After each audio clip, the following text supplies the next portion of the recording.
నమస్తే, నేను మీ సతీష్. ఏపీ రాజకీయాల్లో మద్యం కుంభకోణం కేసు మరొకసారి చర్చనీయాంశంగా మారింది. ప్రధానంగా ఇప్పటికే ఈ కేసులో బెయిల్పై విడుదలైనటువంటి మిథున్ రెడ్డి ఆయన బెయిల్ రద్దు చేయాలి అంటూ సిట్ అధికారులు ఇప్పటికే హైకోర్టును ఆశ్రయించగా తాజాగా మిథున్ రెడ్డి తరఫున న్యాయవాది హైకోర్టులో మరొక పిటిషన్ దాఖలు చేశారు.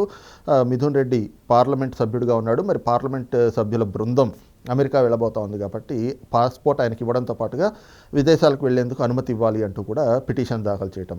అసలు ఈ జరుగుతున్నటువంటి పరిణామాలు కావచ్చు, మద్యం కుంభకోణం కేసులో చోటు చేసుకుంటున్నటువంటి ఈ పరిణామాలను ఎలా చూడాలి అనేటువంటి అంశం అంతా విశ్లేషించేందుకు ప్రముఖ రాజకీయ విశ్లేషకులు అంకమరావు గారు ఉన్నారు. సార్ నమస్తే.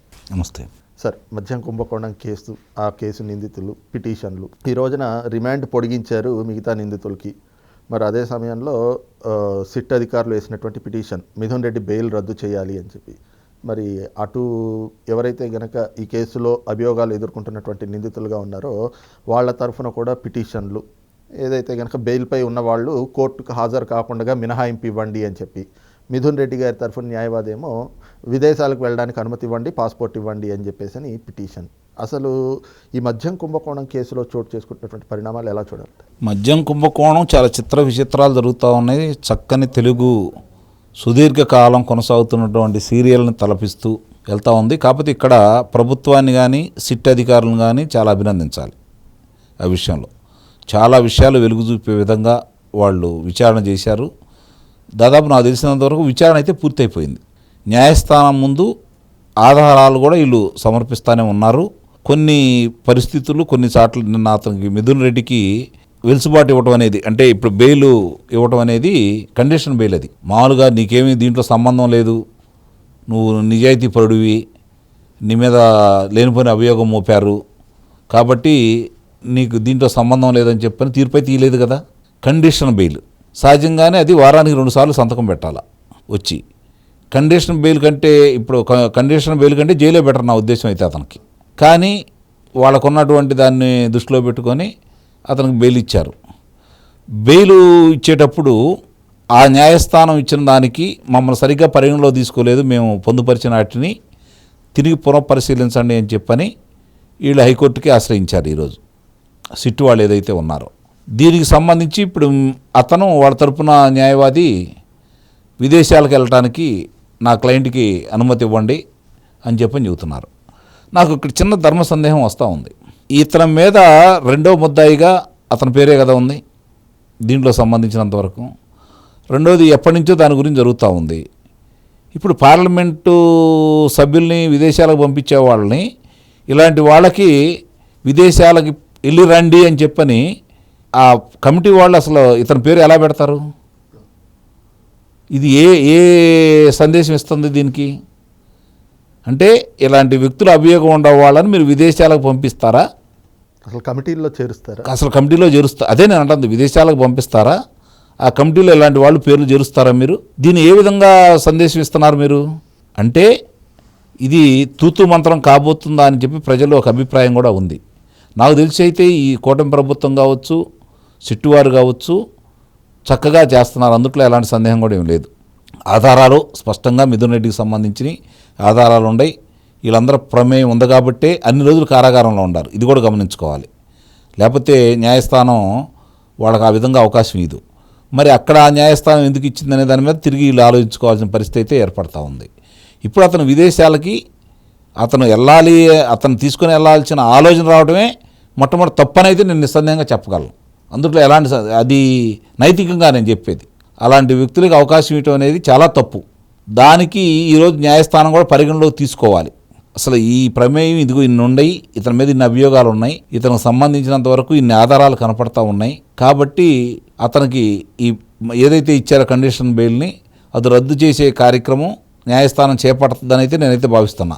అది గనక జరగకపోతే ఈ కేసు నీరుగారిపోయిద్దని కూడా నేను గట్టిగా చెబుతున్నాను. ఇప్పుడు గనక అతను బెయిల్ పొడిగించడంతో పాటు విదేశాలకు అనుమతి కూడా వచ్చింది అంటే ఇక ఇది నీరుగారినట్టు అయితే నేనైతే నిస్సందేహంగా చెప్పగలను. అంటే సిట్ అధికారులు కూడా పిటిషన్ దాఖలు చేశారు కదా బెయిల్ రద్దు చేయాలి అని చెప్పి.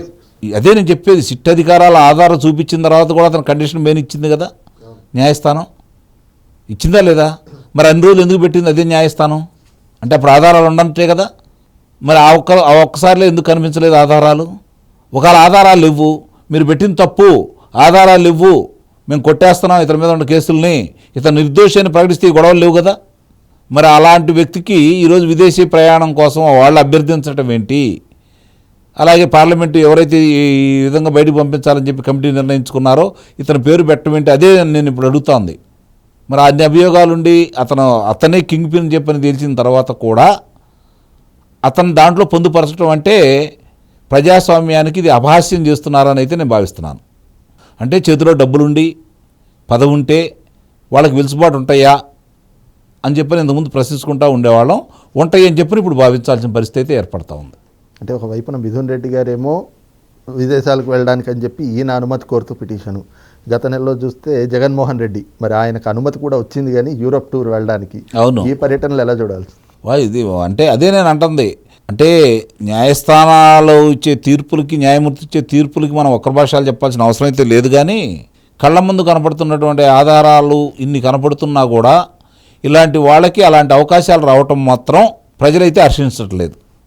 మరి న్యాయమూర్తులకు ఏమనిపించిందో, న్యాయస్థానాల ముందు ఏ విధంగా మరి వాదించటంలో విఫలమవుతున్నారో ప్రభుత్వ తరపు న్యాయవాదులు నాకైతే తెలియదు. కానీ లేకపోతే సిబిఐ వాళ్ళు కావచ్చు, ఈడీ వాళ్ళు కావచ్చు.